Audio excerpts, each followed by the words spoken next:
This Al and a brother's voice, increasing the depth, not the volume. And we're going to talk to you today, and I'm going to talk to you today about conduct disorder. This is a disorder that is very prevalent with children, and it's common and probably more common than we realize. In many cases, it's not diagnosed, but we're going to talk about it. We're going to give examples of what conduct disorder is and how we need to address it, and with some links to African American male culture that can link that to conduct disorder. We're going to talk about that a little bit more. So examples of conduct disorder will be bullying, running away, property destruction, cruelty to people or animals. And the big thing about this disorder is, because they have other disorders, but in particular with this one, with young children, and not necessarily school age children, and up to about 16 years old, they have no remorse. So you have a child that may do something, that may even sexually assault another child or hurt someone really bad, injure them to the point where they need to go to the hospital. And after talking to them, we realize they don't have any remorse about the situation. They're indifferent towards it totally. Now, that's pretty scary. That's intimidating when you think of a 12-year-old child that could hit someone with something, send them to the hospital and have no remorse, no thoughts, no thought process, no regret, anything about the situation. That's disturbing. So we need to be able to look at it a little deeper, but conduct disorder is very common. Some of the social factors that's associated with conduct disorders: low socioeconomic status is one, living in poverty, living without, lack of parental warmth. I mean, many times the parents they may be there in physical presence, but not there emotionally. Um, then harsh punishments. Many times these are children that's punished, basically abused in many ways. They grow up with a harshness due to the way their parents treated them. They deal with a lot of neglect. And we have to remember, neglect is something that's kind of relative too. That doesn't mean that the parent is out of the home for weeks at a time. But neglect is something when their child needs them. I mean, we know children need their parents. They're nowhere to be found. Those are social factors that's associated with conduct disorder, and it need to be addressed. We have to look at it. For one, when we look at our community, we could identify children at risk, even if you're a bystander. Now, you may not, and we already know you're not going to go and tell a parent that they're not taking care of their child. But I know myself, being a mandatory reporter in the healthcare field, it's something that I need to report if I know the child is at home for days at a time. But we need to get back to community. And a person that live in a community with a child that you know the child isn't being taken care of, or out there fending on itself on their own, don't have parental instruction or guidance, the ability to possibly report this for child protection so we could get some assistance. That might be the biggest aid you could give to the child. We need to work as a community. We can't just disregard it, because what happens is they come back. They get to a certain age. Once they get over 16, 17 years old with this same behavior, you could expect that they've been incarcerated a number of times. You could expect by the time they're 18 years old, they're hardened to the fact. And if they're still producing this type of behavior, it moves from conduct disorder, which it graduates up to antisocial personality disorder, which is another one that's a person that don't care about anything but themselves, and they will hurt anyone, and with no remorse or no blame, the blame always going to the victim. If they wouldn't have did this, I wouldn't have had to do this. So we want to try to address these situations when they're young. I mean, my father used to always say, you've been a sapling when it's young. You can't bend a full-grown oak tree. So we address things when they're young before it gets to be out of hand, so we may be able to make a dent and help before it gets to a point where we can't.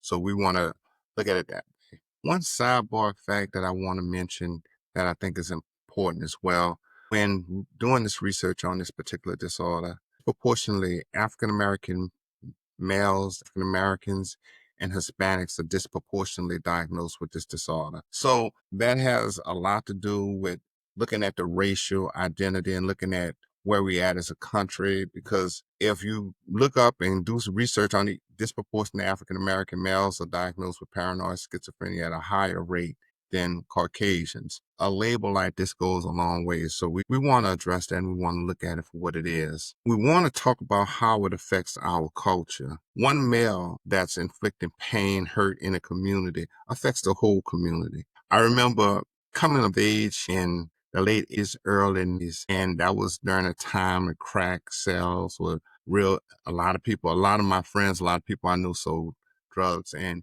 when we talk about it and discuss it with friends and family, the first thing people say, well, I'm not here to judge. I don't judge. And we as a culture, we say that often. We look at the damage that hip hop music itself has done, and people don't want to acknowledge it, but it has. The damage, the glamorizing violence, glamorizing selling drugs, glamorizing a promiscuous lifestyle. Those things are detrimental to a community. But we look at it and there is no judgment. There is no picture of what's right or wrong. That's not what, when I grew up, the community was. We got away from self-policing and looking at each other and holding each other accountable to just letting things go, and basically seeing the end results is pretty terrible, you know. In our culture, just like I hear a lot of time people say, I'm going to crash out. Crash out. What does that mean? You're going to act out, possibly hurt someone or be hurt. What's the end result? No, and I'm talking specifically to males, because females had a problem with this too, but you get into it, you lose your composure, you lose your emotion, you hurt someone, that's a life-changing event. Now, in this particular situation, you're looking at children that's very disturbed. They come out of a life of violence, neglect, hurt, pain, and there is no one there to kind of guide them the right way. I do believe in holistic care. Reason why I'm saying I believe in holistic care, I'm a Christian myself, and I stand on what my beliefs are in Christ. But I remember growing up, and I remember there was a time where even the bad kids believed in God. Even the bad kids had a certain reverence for God. I remember sitting out there after sitting out and going in front of a church, and they might be cursing and cutting up, but oh, excuse me, God forgive me. They had a reverence. We don't have The younger people now don't have a foundation or a reverence for God. They don't have a belief in God. In many cases, I ain't saying all. I'm not saying everyone, but if it is, in many cases, it's very superficial. This is a foundation of a community, a foundation of people that we lost. We lost. I was talking to a gentleman one time, an African American gentleman around my age, and I told him, I said, something that bothers me and hurts me is that I can understand I, a Caucasian male that's around my age. I can understand where they're coming from more than I could an African American male that's, say, 20 years old. And that's not a bias, it's just the truth. You know, even though this Caucasian, this white man may be someone that I don't care for, but I still understand certain characteristics of why they do what they do. A lot of younger people, I don't understand their base. Many times our base was the church, believing in God, living what's right, doing what's right, sometimes long suffering, even when people did things that we didn't agree with. And this thing of crashing out and acting out is so popular now. I even see young ladies. When I was young, you didn't even see young ladies cutting up the way they do now. Unladylike. And they thinking that's cute, but you know, that's getting to be the norm. Where as a culture does our basic values of carrying yourself with decency and respect? And again, holistic means treating the person mentally, spiritually, physically, dealing with their soul mentally as well. You know, that's one thing that I can honestly say I see a change, because conduct disorder at this point in time, it goes many times undiagnosed because it's not uncommon. It's not uncommon to see a kid or a young person that would do something to another child, to a person, adult, destroyed property, run away for days, and they address it, and to see no remorse. Repeated pattern of this behavior. It's disturbing. It's very disturbing. And again, there's treatments for it. There's medication. There's strong medication that you could put them on to kind of sedate them and kind of keep them from being so violent. I mean, we want to address the situation before it gets to the point of needing medication and addressing therapy. I'm probably going to go off board with some of this, but I believe it's important for us to understand it.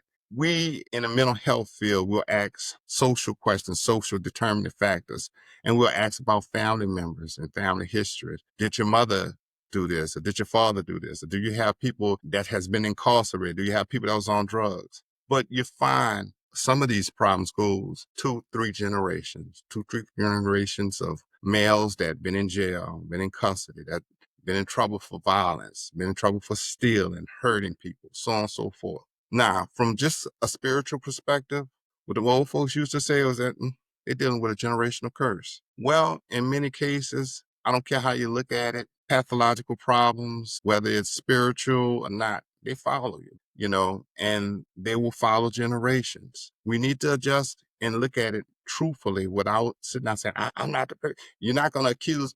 Hey, let's look at it for what it is. We need to look at it and address it. We need to address negative behavior. We need to be open to look for help with negative behavior, but it first needs to start with the parents. And if the parents aren't doing what they're supposed to be doing, as a community, we need to be able to at least call someone to get some assistance for this child before it gets to a point where there's nothing you can do. All right, now complications of this disorder, of course, we know incarceration would be one. This group have a high risk of drug abuse. They live very risky lifestyles. From conduct disorder, if they continue on with this pattern of behavior, they'll basically graduate up to antisocial personality disorder, which is on the same order worse as they get to be adults. So it's not a good track record. It's something that needs to be addressed as early as possible. And like I said, it takes a community in many cases. It takes family members that's willing to talk to them. It takes people that's in your church. It takes a person that's a confidant, a mother, a person that see a child, a teacher that see a child going in a wayward direction and calling child protection to be able to address some of the bad patterns. It takes the whole group, but we first have to start with caring. Okay, and some of the treatments could be Head Start program with teaching them social skills. They have a positive parenting program where we need to address the fact that the parents need to be taught how to be parents, how punishment, physical punishment is not the only answer.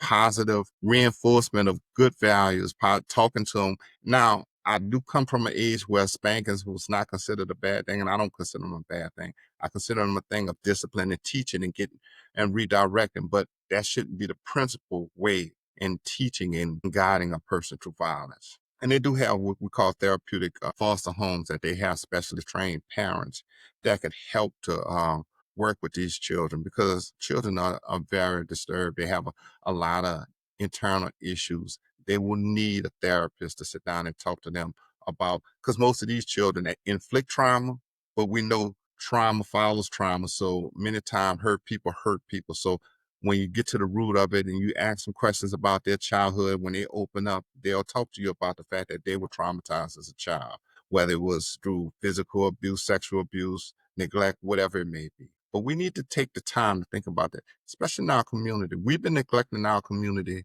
far too long. We've been listening to things, music, television shows that promote the negative in our community. And we want to have the nerve to ask the question of how did it get this bad? We're looking at it. We're looking at, and many of our so-called celebrities and people that we supposedly, many of us look up to, these are people, in my opinion, that sell out and spew poison and tell us that our community is negative when that's not the case. I remember coming up and growing, coming of age during the time when hip hop was really, really prominent and it turned into gangster rap and all that stuff. And they was talking about what it is to be real. That that was a small portion of our community.